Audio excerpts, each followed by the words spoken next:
Praise be to God. கர்த்தருடைய நாமம் மகிமைப்படுவதாக. எங்களை அதிகமாய் நேசிக்கிற எங்களை அன்பின் பரமத்தாவுப்பனே, இந்த கிருபையான கர்த்தாவே, காலை வேளைக்காய் மக்கள் நாங்கள் நன்றி செலுத்துகிறோம். இந்த காலை வேளையிலும் உம்மை துதித்து பாடி ஆராதித்து இந்த நாளிலே நாங்கள் தியானிக்கும்படியாக கர்த்தர்களுக்கு வேண்டிய கிருபைகளை தந்து இந்த நாளினுடைய வசனத்துக்கு சாட்சியாய் கர்த்தாவே நடந்த நிகழ்ச்சிகளை சொல்லி ஒரு நாமத்தை மகிமைப்படுத்த கர்த்தர் உதவி செய்வீராக. இயேசுவின் நாமத்தில் ஜெபிக்கிறோம் எங்கள் ஜீவனுள்ள நல்ல பிதாவே. ஆமேன், ஆமேன், ஆமேன்.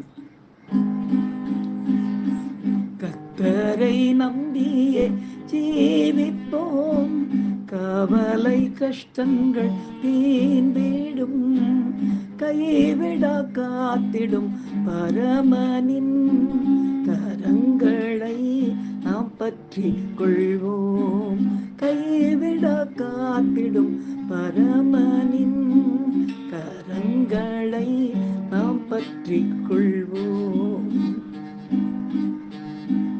உண்மை வழி நடந்திடும் உத்தமனுக்கென்றும் கர்த்தர் துணை, உண்மை வழி நடந்திடும் உத்தமனுக்கென்றும் கர்த்தர் துணை, கண்கள் அவன் மீது வைத்திடுவார், கருத்தாய் காத்திடுவார்,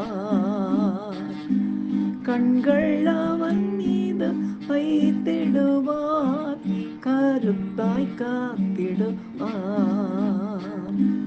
கர்த்தரை நம்பியே ஜீவிப்போம், கவலை கஷ்டங்கள் தீர்ந்திடும், கைவிடா காத்திடும் பரமனின் கரங்களை நாம் பற்றி கொள்வோம், கைவிடா காத்திடும் பரமனின் கரங்களை நாம் பற்றி கொள்வோம்.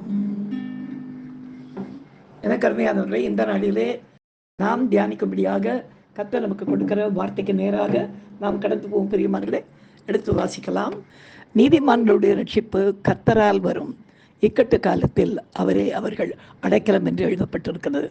பிரியமானவர்களே, இந்த வசனத்தில் ரெண்டு முக்கியமான காரியங்களை, அதாவது ரட்சிப்பு, அடைக்கலம் என்கிற இரண்டு காரியங்களை கர்த்தரால் நீதிமான்களாக்கப்பட்ட நமக்கு உத்தரவாதமாக வேதம் நமக்கு கொடுக்கிறது. அதாவது கர்த்தரது இரத்தத்தால் மீட்கப்பட்டு நீதிமான்களாக்கப்பட்ட நமக்கு மென்மேலும் ரட்சிப்பு அடிக்கடி அவசியமாக இருக்கிறதா? அதுதான் ஒரு தடவை ரட்சிக்கப்பட்டு விட்டோமே என்று நாம் நினைக்கிறோமா? இல்லை, இங்கே சொல்லப்பட்டது ரட்சிப்பு அல்ல, விடுதலை என்பதை கர்த்தர் வெளிப்படுத்துகிறார். ஆம், கர்த்தர் நம்மை பாவத்திலிருந்து மீட்டு எடுக்கும் பொழுது நாம் நம்முடைய கடந்த கால பொல்லாத சுவாபக்கேடுகளிலிருந்து பூரணமாக விடுதலை பெறுவதில்லை. ஏனென்றால் அதற்காக தான் நீதி உள்ளவன் இன்னும் நீதி செய்யட்டும் என்று சொல்லி அவருடைய இரத்தத்தாலே கழுவி நீதிமான்களாக்கப்பட்ட நம்மை மேலும் மேலும் வேதவசனத்துக்கும் பரிசுத்தாவிக்கும் ஒப்பு கொடுத்து நீதிகளை செய்யும்படி கர்த்தர் கூறுகிறார். எனவே நாம் தேவ நீதிகளை தொடர்ந்து செய்யும்போது அவ்வப்போது நமக்கு எதிர்த்து வருகிற எல்லா காரியங்களிலிருந்தும் கர்த்தர் நமக்கு விடுதலை கர்த்தர் அளிப்பார். அது மட்டுமல்ல, இப்படிப்பட்ட நீதிமான்களுக்கே அவர்கள் அழைக்கும் போதெல்லாம் அவர் அடைக்கலமாக இருக்கிறார். இந்த வசனத்தை மெய்ப்பிக்கும்படியாக நடந்த ஒரு காரியத்தை இந்த நாளிலே நாம் சாட்சியாக கேட்போமா? கர்த்தர் இந்த சாட்சியின் மூலமாக மகிமைப்படுவாராக. ஒரு 2-3 ஆண்டுகளுக்கு முன்பாக காக்கிநாடா என்ற ஒரு பகுதியிலே ஒரு 3 நாள் கன்வென்ஷன் கூட்டத்திற்காக நான் அழைக்கப்பட்டிருந்தேன். அங்கே இருக்கிற ஜனங்கள் யாருக்குமே தமிழ் தெரியவே தெரியாது. என் கூட வந்த சகோதரர் பிரவீன் என்ற ஒரு ஊழியக்காரர் மிக அருமையாக தமிழிலும் தெலுங்கிலும் அவர் டிரான்ஸ்லேஷன் பண்ணக்கூடிய அவரோடு கூட போயிருந்தோம். கிட்டத்தட்ட 2000க்கும் மேற்பட்ட ஜனங்கள் கூடி வந்த 3 நாட்கள் கன்வென்ஷன் கூட்டம். அது 2 நாள் நிரம்பி வழிந்த ஜன கூட்டம். 2 நாட்களும் மிக அருமையாய் கத்த கூட்டங்களை நடத்தி கொடுத்து கொண்டே இருந்தார். 3வது நாள் கடைசி நாள் கூட்டத்துக்கு நாங்கள் சாயந்தரம் 6 மணிக்கு இந்த கூட்டத்துக்கு போய் நாங்கள் உட்காந்துட்டோம். அங்கே எப்படின்னா ஆச்சரியமாக இருக்கும். 6 மணிக்கு ஆரம்பித்து 8:30 மணி வரையில் அவங்க ஆராதனை நடத்துவார்கள். இரவு 8:30 வரையில் 8:30 மணிக்கு நம்ம கையில் மைக்கு கொடுப்பாங்க.